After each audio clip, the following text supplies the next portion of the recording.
take a seed, you plant it, you grow it, you dry it, you roll it, you smoke it, and it goes down smooth. Hey! Spanning the continent to bring you the truth about cannabis and marijuana law reform. I smoke pot and I like it a lot. The Russ Belville Show, the voice of the marijuana nation. Now, here's your host, Radical Russ Belville.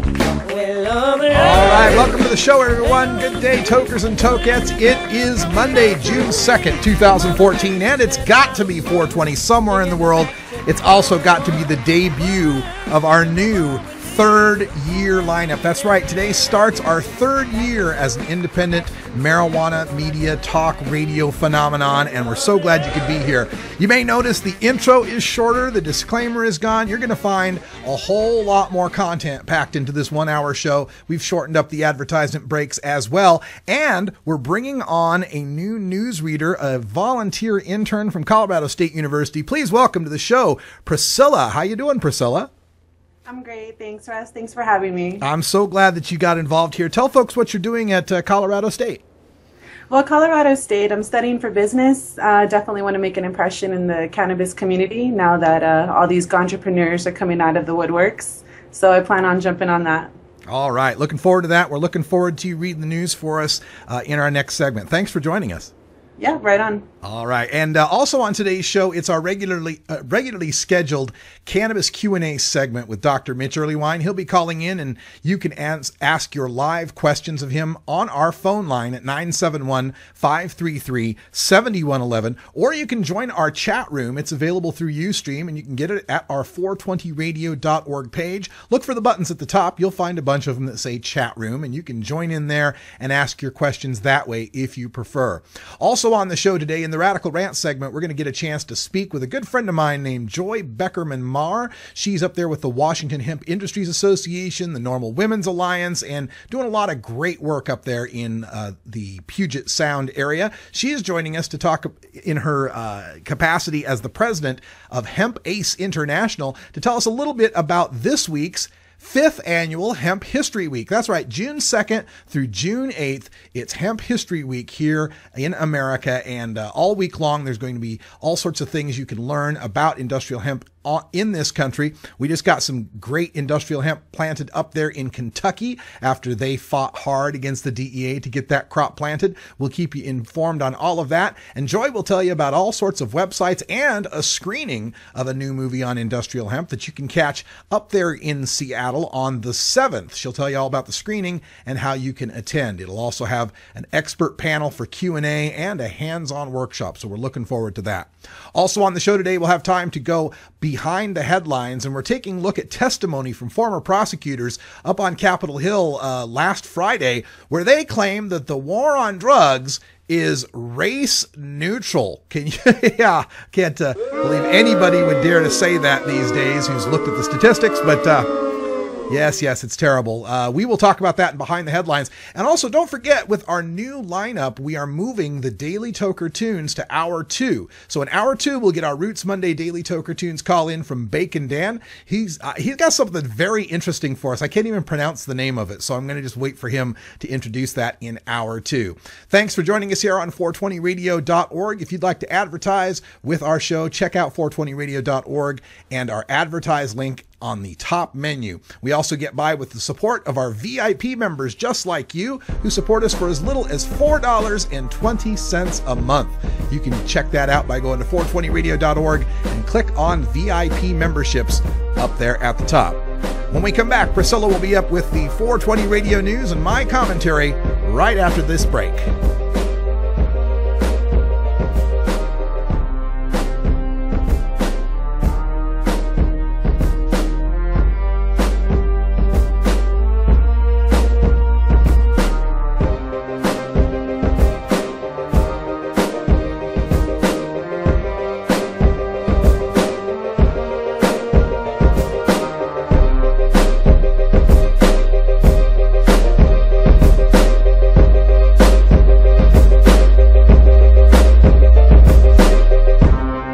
You're tuned into the Russ Belville Show, the voice of the marijuana nation.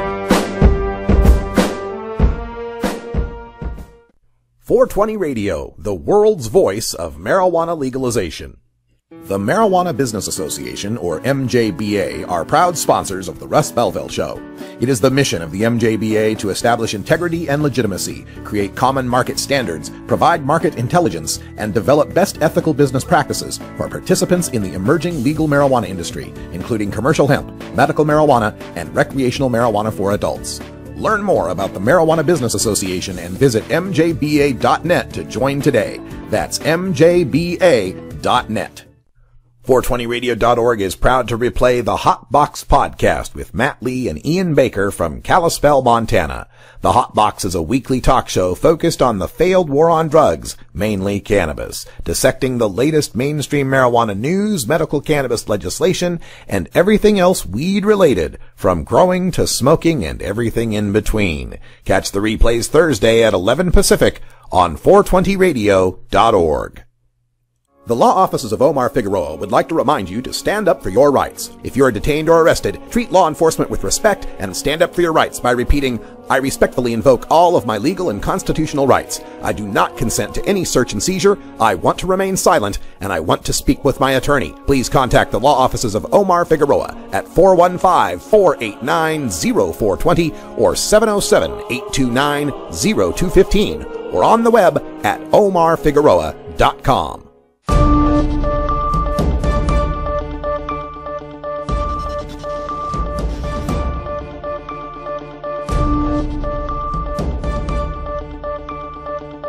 Hi, this is your 420 Radio News for Monday, June 2nd, 2015. I'm Priscilla Solis. The newly legal marijuana market in Uruguay got a big boost yesterday when Senator Jorge Laranga lost his party's presidential primary.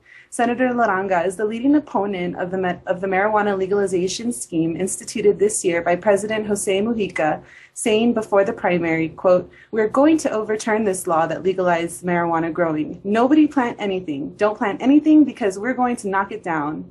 End quote. The winner of the right-wing National Party's primary was Congressman Luis Lacalipo, who said he would leave much of the legalization program intact, but open it up to private enterprise. Other candidates include the center-left Broad Front Party's Tabate Vasquez, a former president of Uruguay, who is considered the leading candidate, and Senator Pedro Bordaberry of the center-right, who is also against marijuana legalization but considered the dark horse in the race. All right, Priscilla, we got to give it to you. The first story out of the gate, you've got Spanish name pronunciation up for 100 points, and you win. Congratulations. I should have guessed with a name like Solis, though your pronunciations would be better than mine, huh? Well, this is great news that Jose Mujica's party here, it looks like Mujica's not going to stay on, and they're trying to select someone to be his replacement. 3 different candidates here, and that right-wing National Party winner looks like he's the guy who's got the best chance going on here. So the 2 guys with the best chance of winning, they sound like they want to keep the marijuana program intact and maybe even expand it a bit. I like the idea of opening it up to private enterprise. If you've heard about Uruguay's program, they're basically, it's a state-run monopoly of 5 government marijuana strains, and you have to register as a citizen of Uruguay. You'd have to go register with the government to be able to use any of them, get your fingerprints taken, and be tracked for how much use that you had purchased, how much marijuana you had purchased over a 2-week period. It's really, really controlling, kind of Big Brother-esque. So if that candidate, Luis Lacalipo, I guess is his name, Pau, perhaps, if he wins and moves to further privatize the marijuana market there in Uruguay, I see that as only a good thing for those of us here in America.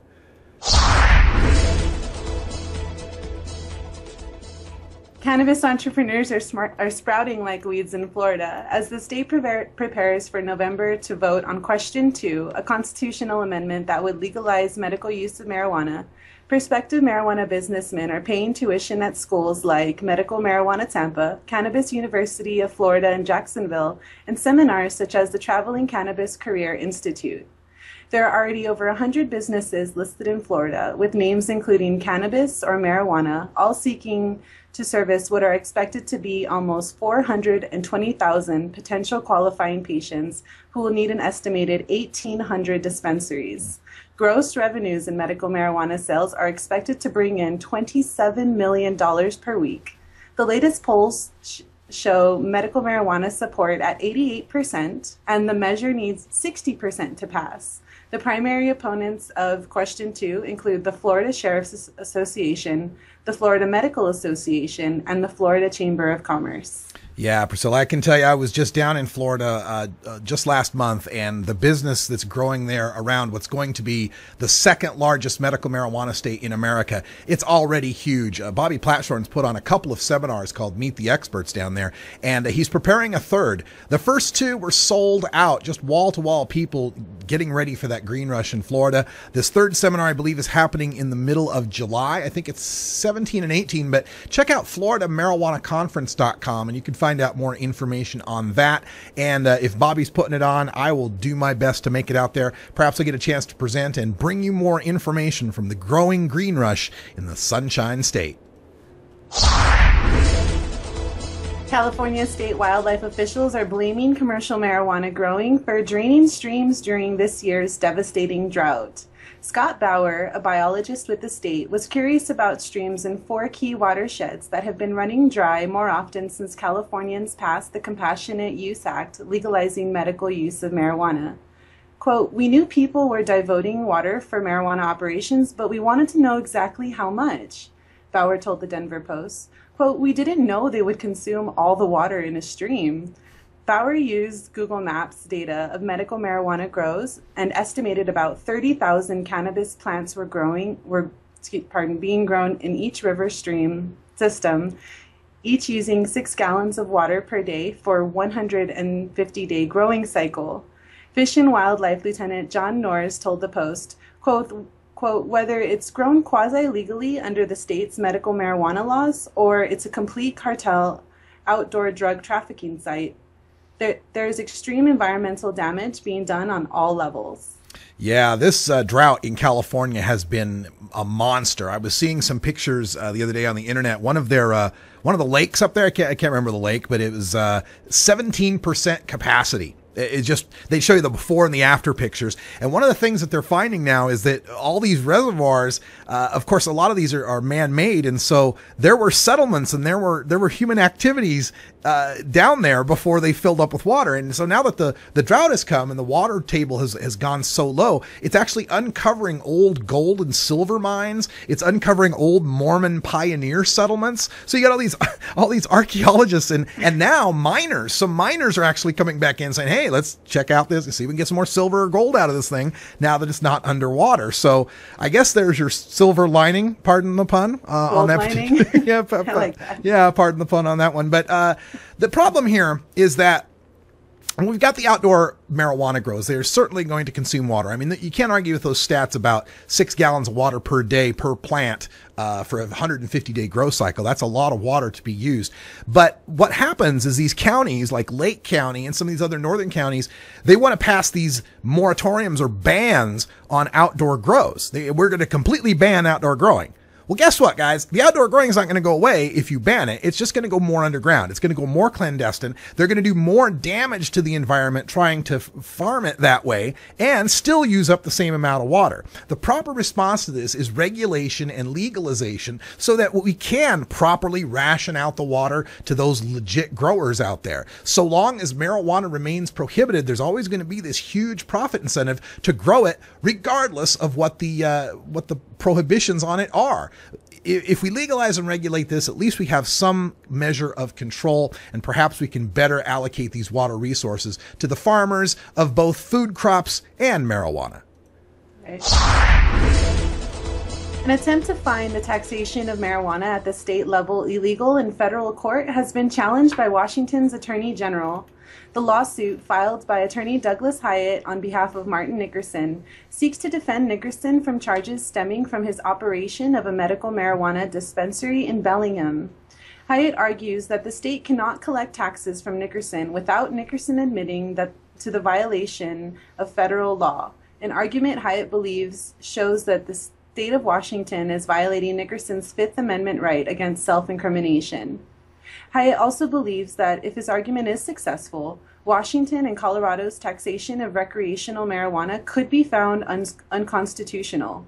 A similar Fifth Amendment argument was used by Dr. Timothy Leary in 1969 at the U.S. Supreme Court, which found the Medical Marijuana Tax Act unconstitutional. The state attorney general has filed a motion to the U.S. district judge to have the case moved down to the state court. Yeah, of course the state attorney general wants to move this down to state court because then you eliminate that whole Fifth Amendment issue and the point would be moot. This is basically them trying to get around even having the federal courts deal with that question. Now, the history on this, of course, the Marijuana Tax Act originally made marijuana illegal at the federal level by saying if you had any marijuana that didn't have a tax stamp on it, you were breaking tax laws and they could bust you for that.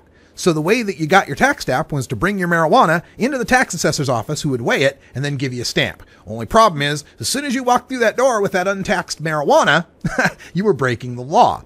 Timothy Leary argued in 1969 that was unconstitutional because our Fifth Amendment says we have a right against self-incrimination. We shouldn't be forced to incriminate ourselves for a crime. And if the government forces you to bring in criminal marijuana to not be a criminal, that's, kind of against your Fifth Amendment rights. And that's how that got struck down. But while this is a novel legal argument, I'm afraid there's a few problems with it. Number one, we're dealing with state versus federal issues. And there's been a number of cases that have determined that the states can and indeed do tax things that are illegal, even at the state level. This is how they, bust people on all sorts of criminal activities. They'll pile on tax charges for racketeering and all of that. And we live in a different legal and constitutional landscape than we did back in 1969 when Timothy Leary tried that defense. There's been a number of Controlled Substances Act Supreme Court cases that I think will come to bear on this. But it's an interesting legal argument, and I really wish it would stay in the federal court so we could see how it would be solved. Thousands of Chileans marched Sunday through the city of Santiago demanding the legalization of marijuana. Pot was smoked openly as the people called out the example of their South American neighbor Uruguay and implored the Chilean government to follow suit. One marcher named Laura told the Associated Press, quote, "I'm marching because I want an old age without pain. I want to have a quiet old age, and I believe that marijuana is an alternative or remedy for pain and illness," end quote. Another marcher, Gustavo, told reporters, quote, "We are marching for a new drug policy so consumers are not criminalized and drug traffickers are criminalized," end quote. The demonstrators demanded the legalization of marijuana, decriminalization of consumption, including the right to grow marijuana for personal use. Well, that's great news. And I kind of predicted that, once Uruguay had moving forward with their marijuana legalization, the other neighbors there in South America are going to have to respond to it. Much like, we legalize in Colorado and Washington, the states around them are having to respond to it. And it's good to see that the people are out there marching for their rights to this, and also that they're putting a premium on the right to grow marijuana for their own home personal use. We want to see that spread as we see legalization spread across the world. Yep. Liam Payne, one of the members of the British boy band One Direction, has apologized on Twitter for the recent video showing two other members, Zayn Malik and Louis Tomlinson, smoking marijuana. Quote, "I love my boys, and maybe things have gone a little sideways. I apologize for that," wrote Payne. Quote, "We are only in our 20s, and we all do stupid things at that age," end quote. The 5-minute video of the two bandmates showed them riding through the streets of Lima, Peru. Tomlinson is heard saying, quote, "So here we are, leaving Peru, joint lit, happy days," end quote. He then asked Malik, quote, "What do you think about that kind of content?" end quote. And Malik responds, "Very controversial." All right. So I don't know anything about One Direction. Priscilla, you got anything on One Direction? You listen to them at all? Zero.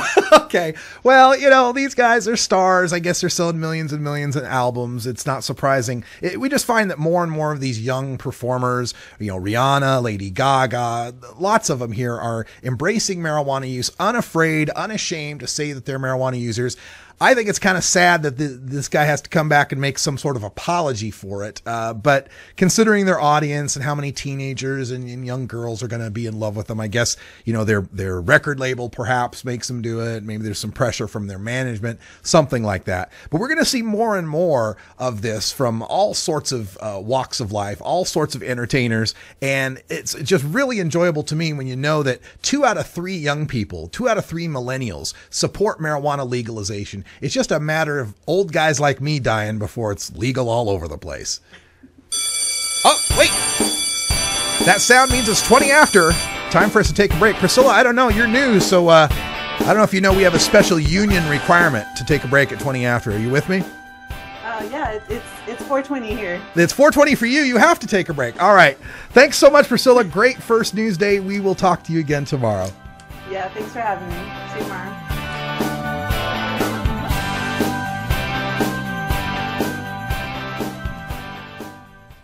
You can get 420 Radio on the go with our Shoutcast stream for all internet-enabled media players. Go to rad-r.us/420shout or just click the Shoutcast icon below the live radio feed at 420radio.org.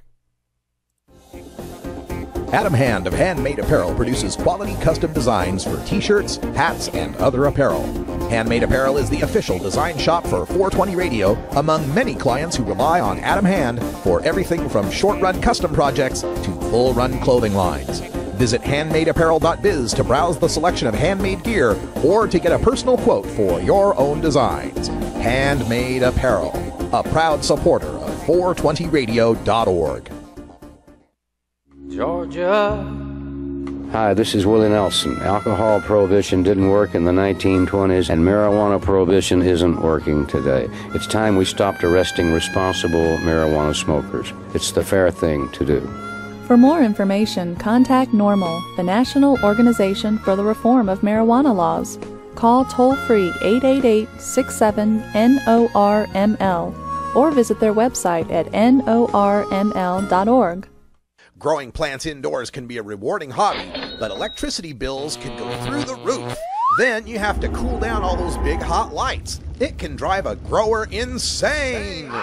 With Lush LED lighting, you can solve many of these issues and double your rewards. Matt and his scientists have developed the perfect light for flowering plants with far less cost and heat. And the results? Very effective. Check out lushledlighting.com right now and tell them Radical Russ sent you.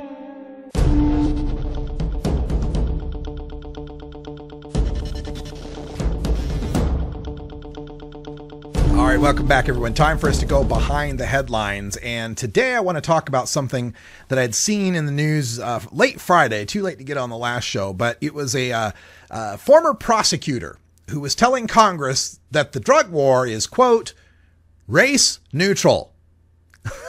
Yeah. All right. Well, let me give you some statistics on the race neutrality of the drug war. According to federal government surveys, on an annual basis, 14.4% of African Americans and 12.4% of European Americans use marijuana. Just 1.6% of blacks and 1.9% of whites use cocaine annually in America, and barely 0.1% of blacks and 0.4% of whites use heroin. Only 0.4% of blacks and 1.4% of whites use stimulants, including meth, every year.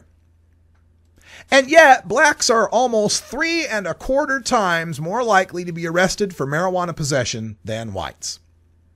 It takes an ounce, or 28 grams, of crack cocaine, the kind of cocaine favored in black neighborhoods, to trigger a 5-year mandatory minimum prison sentence. But you need a half kilogram or 500 kilograms of powder cocaine, favored in the white suburbs, to get that same sentence. While black people make up just 14% of all drug users, black people make up 37% of all people arrested for drug use. So it's a bit shocking to me to read that report in the Huffington Post that a former North Carolina assistant U.S. attorney named Eric Evanson told Congress, quote, "The laws are race neutral. I've never prosecuted anybody on the basis of race," end quote. He said that in testimony to the House Judiciary Committee. He also said, quote, "Quite frankly, I am personally offended when I hear charges of racism," end quote. Because prosecutors like him, quote, represent poor communities of color who are sick and tired of that drug trafficker abiding by that kind of behavior in the district, end quote. Now, Huffington Post noted that when Representative Steve Cohen of Tennessee pointed out the disparity in arrests by race for drugs in this country, like I just did, Evanson replied, quote, I cannot argue the statistics. All I can tell you is that we have prosecuted wherever the evidence led us, end quote. Well, apparently the evidence leads to black neighborhoods far more often than white neighborhoods. Now, Evanson was there speaking for the National Association of Assistant U.S. Attorneys, which of course opposes Eric Holder, our Attorney General. They oppose Eric Holder's attempts to rein in mandatory minimum sentencing laws. These sentencing laws, of course, have led to a skyrocketing prison population with no meaningful results in reducing drug dealing and abuse. Now, of course, fearing the loss of the threat of mandatory minimums as a prosecutorial tool, Evanson complained that, quote, we will not be able to go after the biggest drug dealers, end quote. Evanson was joined by former federal prosecutor William Otis, who claimed that, quote, what works is what we've done for the last 30 years. What fails is what we had in the 1960s and 70s, when we had a feckless and unrealistic belief in rehabilitation and not really a belief in incarceration, end quote. Well, it appears Otis can't argue the statistics either, since what works has turned America into the largest prison state in world history. The United States has just 5% of the world's population, but almost a quarter of the world's imprisoned, with half of those prisoners only there because of the war on drugs. And yet, drugs are more pure, more available, and cheaper than they were in the 1960s and 1970s. And I'm also bothered when Otis says we had an unrealistic belief in rehabilitation. I'm not unrealistic in believing that rehabilitation can work if we change it from locking people up in cages and forcing them to live a life of crime after they get out. This insane addiction to the war on drugs, and now 40 years later, when the people have seen the devastation, seen the results or lack thereof, and have turned away from it to the point where only 7% of the United States voting population supports the war on drugs and thinks it's having a good effect. These guys are still stuck in the 20th century. All right, we need to take a break, and when we come back, we'll have Dr. Mitch Earleywine on the line for our Cannabis Q&A.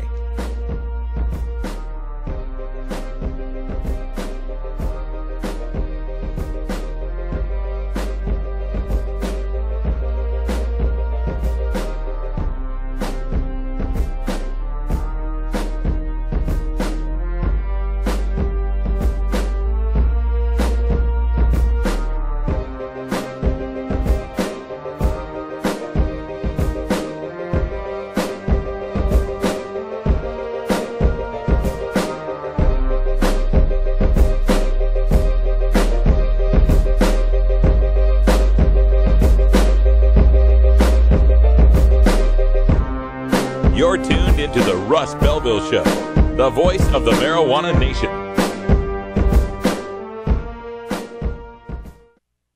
You can get 420 Radio on the go with the TuneIn Radio app for all mobile platforms. Go to rad-r.us/420tunein or just click the TuneIn Radio icon below the live radio feed on 420radio.org. Cannabis Outreach Collective is an alternative health and wellness option located in Gladstone, Oregon, that serves patients in the Portland area and beyond. You can find out more about Cannabis Outreach Collective on Facebook at COC503 or by emailing cannabisoutreachcollective503@gmail.com or by telephone at 503-853-1319. 420radio.org is proud to replay Drug Policy Facts with Doug McVeigh from Portland, Oregon. Hosted by the editor of Drug War Facts, this show is a wealth of information for seekers of truth in the drug policy debates. Catch the replays Friday at 11 Pacific on 420radio.org. Woodpipe Smoke Shop and Speakeasy is your source for cannabis community gear in southern Wisconsin. Owners Brian and Tammy Wood are located in Kendall, just outside of Madison, and they've got everything for the smoking enthusiast. They're open noon to 8 p.m. Monday through Saturday and can help you with your detoxification therapies as well. Call 608-466-7473 or email woodpipes@yahoo.com for more information.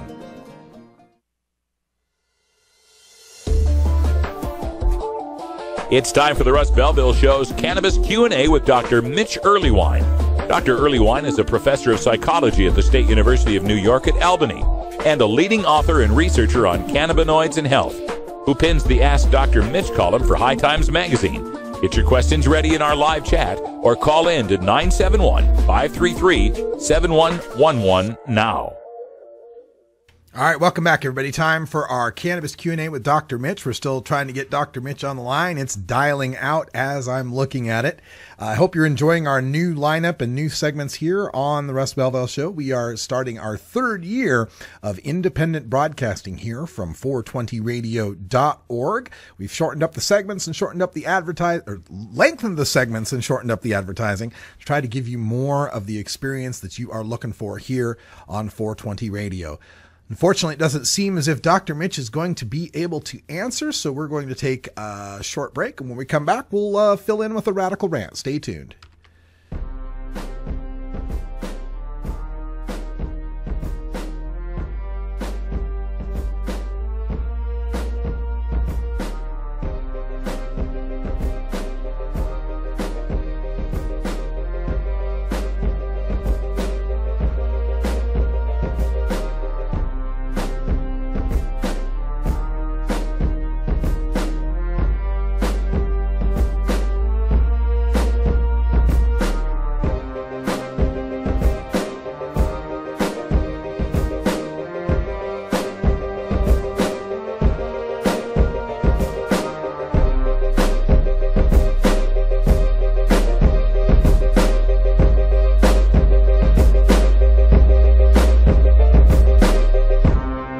You're tuned into the Russ Belville Show, the voice of the marijuana nation.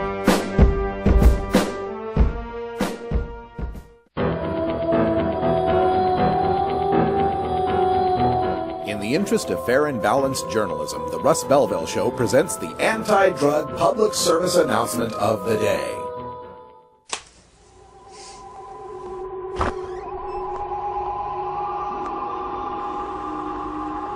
What time did you get up this morning? I don't remember. I don't know. 3 o'clock. And what did you do today? I don't know. Nothing, I guess.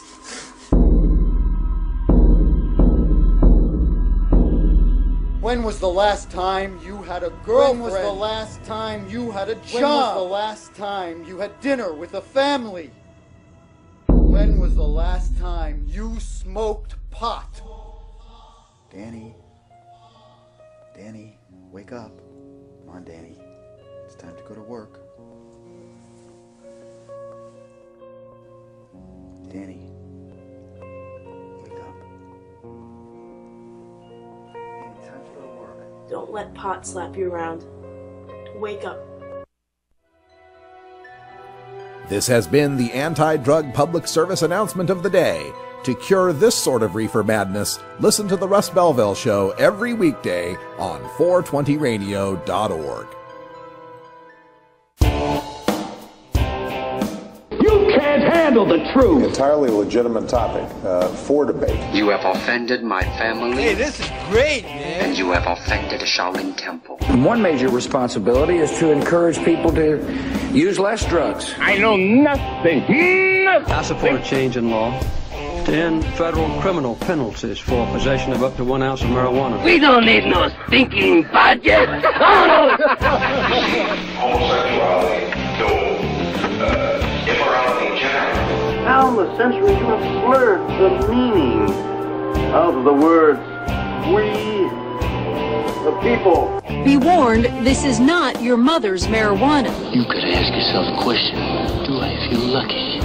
Do world, do you, punk? I want to ask you a bunch of questions. I want to have them answered immediately. Surely you can't be serious. I am serious. And don't call me Shirley. Radical Rant. Well, folks, I was going to go on to the rant, but it turns out I found the number for Dr. Mitch. He's got a different number he's at today, and we're going to get him connected here in just a moment. So we're doing it It's live. time for the Russ Belville Show's Cannabis Q&A with Dr. Mitch Earleywine. Dr. Earleywine is a professor of psychology at the State University of New York at Albany and a leading author and researcher on cannabinoids and health, who pins the Ask Dr. Mitch column for High Times Magazine. Get your questions ready in our live chat or call in to 971-533-7111 now. All right, welcome back. We got Dr. Mitch on the line. How you doing, Dr. Mitch? Oh, my lip was numb when I emailed you, but I'm fine now. Yeah, Dr. Mitch had some dental work today. I was afraid I was going to call you up and it'd be like you'd be on Novocaine and we wouldn't be able to understand you. So far, I'm relatively articulate. All right, sounding good. All right, so I wanted to get your take on a few things. We got questions coming in from our chat room, and folks, remember, you can get your questions in on chat, or you can dial us live at 971-533-7111. But a few things I was thinking of, and first one I wanted to get your take on was the state of Minnesota. Governor Mark Dayton just signed the medical marijuana law there, but it not only doesn't allow marijuana smoking, it doesn't allow patients to access the bud itself. No plant access. So some folks in the chat room were asking, do we count this as a medical marijuana state when essentially GW Pharmaceuticals could provide everything they need? Unfortunately, I just can't call that a medical marijuana state if you can't actually have the plant. I feel like I'm a big fan of, 50 states or 50 different laboratories, but here we have a really misinformed interpretation of what medical marijuana is all about. If they're concerned about respiratory irritation, we've got tons of data now suggesting the vaporizer is completely safe as far as that's concerned. And then what are they going to really do in order to treat folks who need rapid relief from, say, nausea or vomiting or something like that? They're really going to be at a disadvantage relative to states where inhaled vaporized plant material is available. Yeah, they'll let them vaporize oil, which seems odd to me that they would allow them to inhale the more potent variety and not the flower. In fact, some patients are saying it won't work for them because the oil would get them too high. And I don't think informed people really got to speak out on this in a way that legislators could hear. So in a sense, we were using the thing that we have less data on than the thing that we have literally 5 millennia of safety data on. Exactly. It's how backwards these things get as they, bend over trying to appease law enforcement. That seems to be the driver on this one, don't you think? Sad but true, and I feel like this anti-plant sentiment is something that might catch on in other states, and I'm really hoping we can nip it in the bud, if you don't mind the expression. Don't mind it at all. And, Dr. Mitch is also the chairman of the Normal Board of Directors, and I know y'all have to be ecstatic about the passage of the Rohrabacher-Farr Amendment out there at the U.S. Congress. What can you tell us? I was pretty delighted to see that essentially the DEA won't have money to go bust medical marijuana dispensaries in medical marijuana states. Always a little apprehensive with these because I really felt like DOJ had gotten a message from Obama before saying don't do this, and it was still happening. So I wanted to rejoice, but I wanted to rejoice lightly, shall we say. Okay. All right, we got some questions coming in from our chat room now. Speed Limit wants to know, can and will dabs lead to a pot zombie epidemic and jeopardize the legalization movement? I just had a paper come out with my student Mallory Laughlin suggesting that there really aren't a lot of problems associated with dabs that we had anticipated. So we're not getting people burning themselves or things like that at a rate that's really meaningful. We are seeing slight development of tolerance that's more rapid with dabs than with flower cannabis. If that's enough to get the entire society afraid, then I certainly am worried about it. But I feel like it's just not going to create the zombies that everybody has been fearing. Yeah. And what about, the explosions that seem to come along with these? It seems to be, it's almost like the media is trying to fan these stories to produce a backlash. Do you think that's happening? Sad but true. If it bleeds, it leads. If it's on fire, it seems to lead. And so when we get these rather infrequent accidents, we do end up getting a whole lot of coverage. But I'm anticipating that people are going to get better at the process and that these things are going to be rarer and rarer. All right, we got a great question here from Runaround who asks, if using cannabis to stimulate the endocannabinoid system is, I just lost it, scrolled away on me. If using cannabis to stimulate the endocannabinoid system can help treat certain ailments, can't an underperforming endocannabinoid system be the cause of certain ailments? In fact, Bob Malamud has hypothesized this in a really nice paper in Harm Reduction Journal, and it suggests that, in fact, an imbalance, either overactivity or underactivity, may be the source of a number of different disorders, ranging from psychological symptoms with anxiety to some pretty outrageous and hypothetical immunosuppression problems. So it's curious, but we're not going to find out until we really have an opportunity to do this kind of research, and I'm certainly eager to have that happen. All right. And we have a question now from Left Wing Larry, who says, my cholesterol has dropped 77 points in the last 6 months. This also pretty much corresponds with his moving from Florida to here to Portland, Oregon. He wants to know, could this be due to my increased cannabis use? It's relatively unlikely. I'm guessing that a move to Oregon also tended to decrease his meat consumption. And I don't mean to be stereotyping Oregon, but that would be a much more parsimonious explanation of such a dramatic cholesterol drop. All right. And we've seen studies before showing, cannabis users having lower body mass index and other measures like that, but nothing with respect to cholesterol? It's curious because the data haven't been collected. Those BMI data tend to be that people are just more satisfied without having to suck down all the fat, which, I guess that could be an intriguing mechanism, but it would be a rather indirect way. And in truth, he would have had to lost like 30 pounds in order to have a weight-induced cholesterol drop like that. So I'm reluctant to hypothesize that it was just the cannabis. Well, I've started off on my own workout and diet program here over the past couple of weeks. And I guess one thing I can say anecdotally about marijuana smoking is that the munchies help healthy food taste better. I don't know if that's working for me or if anybody else can report that. Have you ever heard that? It's not only that, it's also a great reward for your workout. So if you make it riding on the bicycle contingent, it can be an ideal way to stick to your exercise program. It absolutely is. All right. Question that I've got now having to do, with the talk we hear from the prohibitionists lately, they're trying to find, in fact, there's a story I'm going to do in hour 2 that came off of the New York Times, where they're trying to find any disaster they can out of the marijuana legalization in Colorado. And of course, they're referring to market legalization since it's been, possession's been legal for over a year now.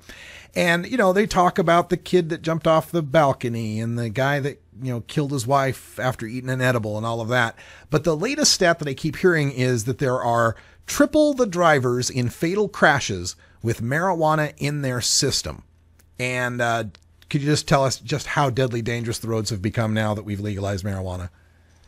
Well, what's funny is the statistic we're not hearing about, which is what is the rate of fatal accidents.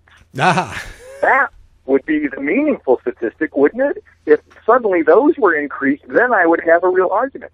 But to legalize something and then discover it in the systems of more people in any sample wouldn't be a big surprise. Mark Kleiman, who is not necessarily my favorite person in the world, heard about this and said, if you legalized ricotta, we'd find ricotta in more people in accidents too. The point is that it's just more common now because it's a taxed and regulated market. There we go. And that's what people need to understand. The comparison I've been making a lot lately is to say, if we were to test people 20 years ago versus test them now, we would, demographically, we would find very many more gay male married drivers now. Because gay marriage is legal.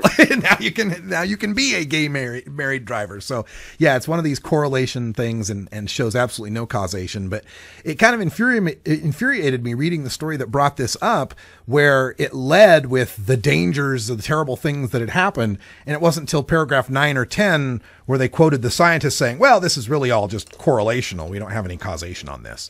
It's just frustrating. Well, and it's not even the relevant statistic. It's not even the thing that we'd be most interested in order to make the argument. It's just, what a surprise. More people have metabolites. Yeah, no kidding. All right. I want to remind everyone you can get your questions in to Dr. Mitch Earleywine every Monday here at 5:30 in our Cannabis Q&A segment through our chat room, calling in live at 971-533-7111. Or if you want to keep it private and just send the question to Dr. Mitch directly, you can use email by emailing 420research@gmail.com. I know that Normal just had the Normal Aspen Legal Seminar. I don't know if you were able to get out there, but can you give us any feedback on what happened up there? It was delightful and actually generated some revenue for Normal, which we're always grateful for. And the attorneys are asking a completely different level of questions now. So it's not like it was even just a few years ago. The Colorado and Washington changes have really had a huge impact on everybody, and we're going to have a big board meeting at the end of this month to talk about further direction. Yeah, I imagine now, Normal being around for over 40 years as an organization of criminal defense lawyers, now in 2 states, you're going to have to deal with civil and business aspects of the law. Is that the gist of the changes? Well, and you know me, I'm a big fan of behavioral measures and not urine screens. Just what is it going to take in order to make sure that folks can go on the job, do the job right, and not be penalized for what they do when they're not on the job. You know, and that reminds me to give you guys big thanks at Normal, and especially Paul Armentano for your negotiations with Todd Mitchum and the Open Vape Company and getting them to agree to a performance-based impairment test. Some folks out there haven't heard of this, and they might be taking, P tests to get jobs. Can you give them an idea what a performance-based test is like and why their employers should embrace that? If you can imagine a behavioral test of any sort that would be a good predictor of how you're going to work on your job, that's what we want, and we're happy to do those at the beginning of every single shift, rather than get a blood screen or a urine screen that's going to necessarily basically be prejudiced against those who are cannabis users. So if you've got a job that requires a certain number of tasks, you do comparable tasks on the computer, perform completely well, and you go right on to work. If you can't do that, whether it's from Benadryl or flu or fatigue, then you go home and you don't get paid. We're completely behind that. It's this idea that somehow THC metabolites in your urine mean you can't work that we want to dispute. All right, one more question here, and it has to do with diet. I know a lot of people out here in the Pacific Northwest, out here in Portland, foodie paradise, and I drive around and there's a pizza parlor just a few blocks away from my house that has gluten-free pizza, and that's a big buzzword here in Oregon. Gluten-free, gluten-free. What is the state of the science on this? Are there a lot of people that really need these gluten-free diets, or is this some sort of fad? The base rate, at least in the Google Scholar type literature, the actual published peer-reviewed journal suggests that this is a 1% of the population issue. I think it's courteous and wonderful that we're having restaurants cater to these folks. And there's a subset of folks who claim that the diet really helps them up and beyond that 1%. So maybe there's a sort of subclinical, subacute condition that benefits from this. But in truth, it is nowhere near the estimates that some other folks are providing. But if it attracts folks to the restaurant, I completely understand. All right. Well, Dr. Mitch Earleywine joins us every Monday here on our Cannabis Q&A segment. Dr. Mitch, thanks for braving your dental work to join us today. My pleasure, and looking forward to next week. All right. When we come back, we'll get to that Radical Rant segment. We're going to get Joy Beckerman Maher on the phone from the Washington Hemp Industries Association and the Normal Women's Alliance. She'll tell us all about the upcoming Hemp History Week. You're listening to The Russ Belville Show. Stick around.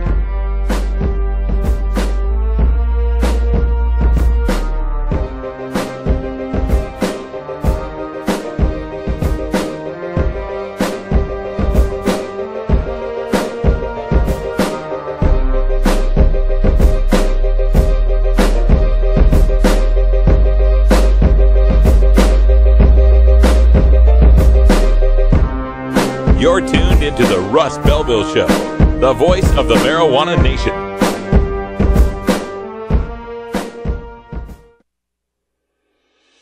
New Approach Oregon is a coalition of Oregon citizens who believe that treating marijuana use as a crime has failed.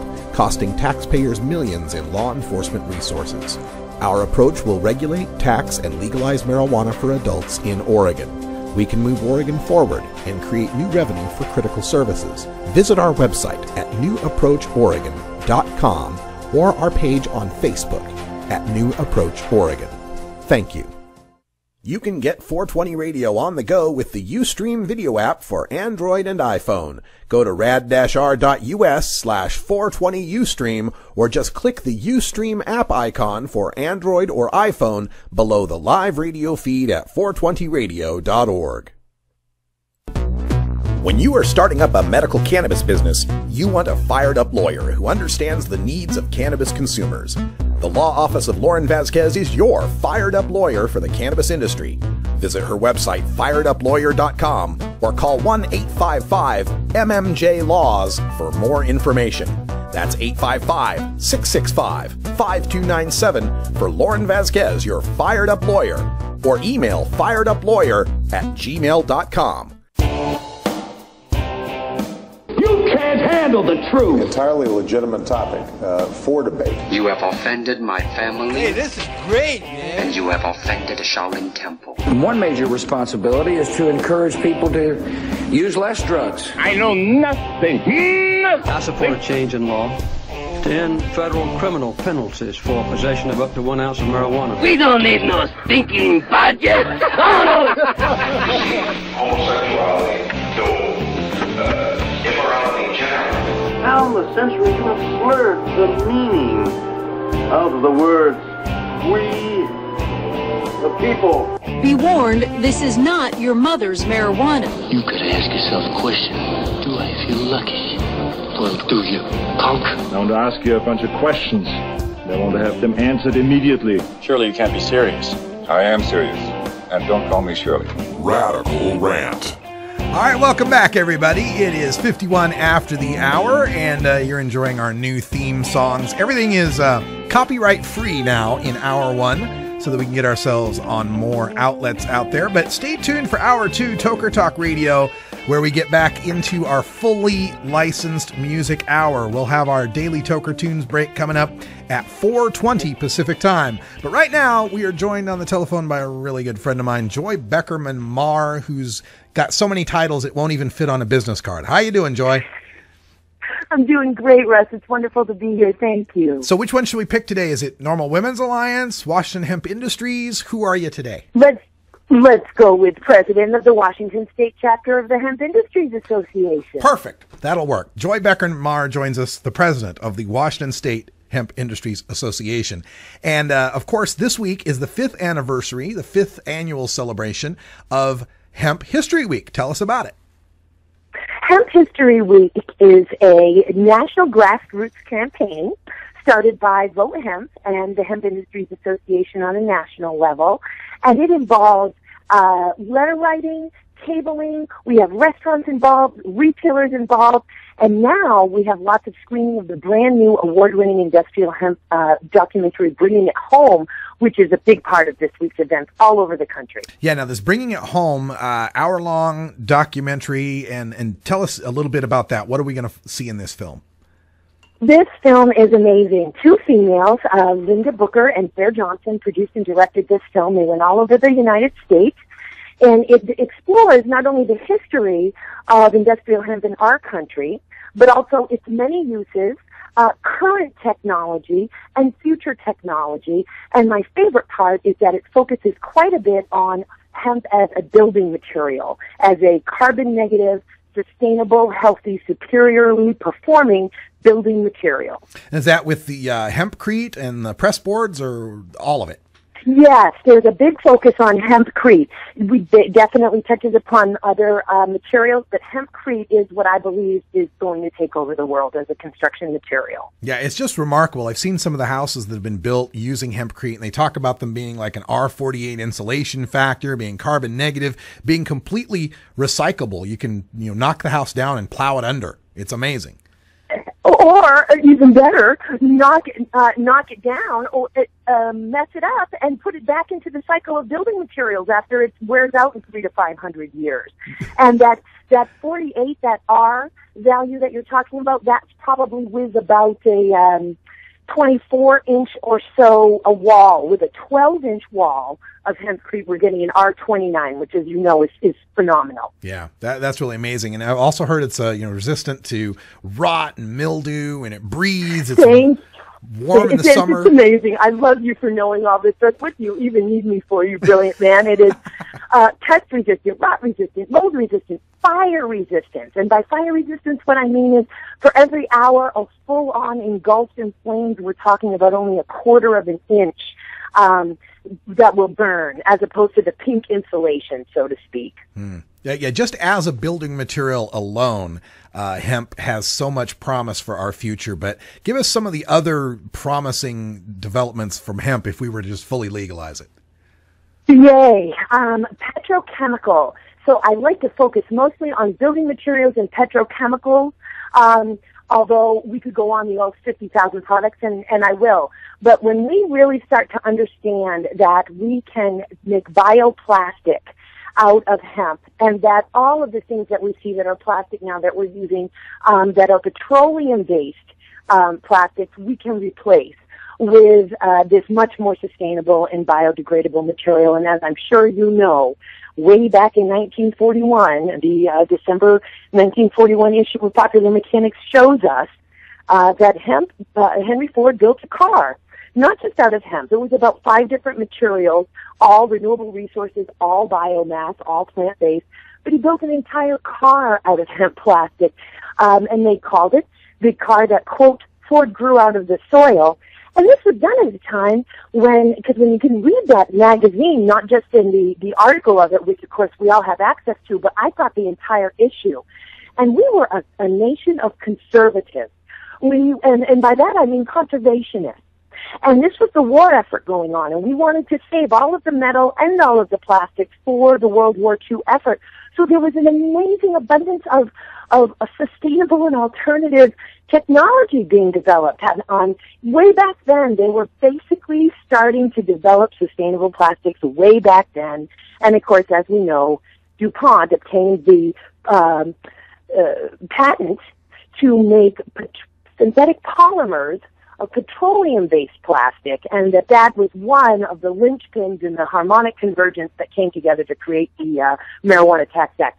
But when we talk about plastics, paint, sealers, varnishes, all of that stuff that we can replace, that's an amazing transformation that we're going to make on this planet when we can do that with industrial hemp. Yeah, and just watching the Cosmos episode last night, detailing how we're headed for the future that Venus currently experiences, we need to do something right now.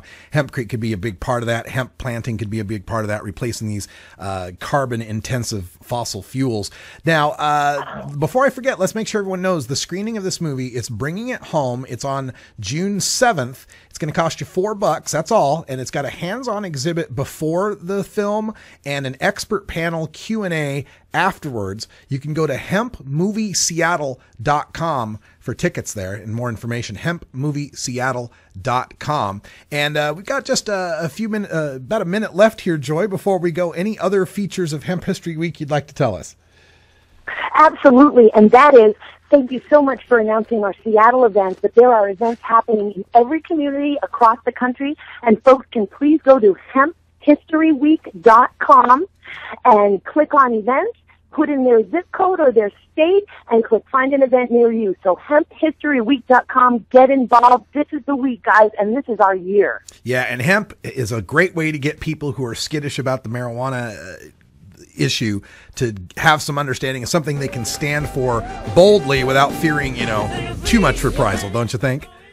Absolutely. It's a completely separate cultivar. There's the oilseed and fiber variety cultivar of the genus and species Cannabis sativa, and then there's the drug cultivar, which we commonly known as marijuana. I can't make anything with the marijuana stocks that I can with the industrial hemp stocks, so I really am tickled and appreciative when people ask, because they are that different. Yeah, please, everyone just needs to educate themselves about the entire species, and Hemp History Week is the week to learn about industrial hemp. All right. Thank you so much, Joy Beckerman Maher with Washington State Hemp Industries Association. We'll see you up there around Seattle soon. Can't wait. Thank you, Russ. All right. Thank you. That's all the time we got for Hour 1, but stay tuned. Hour 2 is coming up next.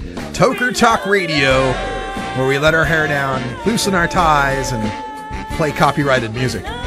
For everyone here at 420 Radio and Priscilla Solis, I'm Radical Russ. This is the Russ Belville Show. The Russ Belville Show is blogging and podcasting daily at radicalruss.com. For everyone here at 420 Radio, thanks for joining us. Until next time, take care of each other, tokers. You take a seed, you plant it, you grow it, you dry it, you roll it, you smoke it. You take a seed, you plant it,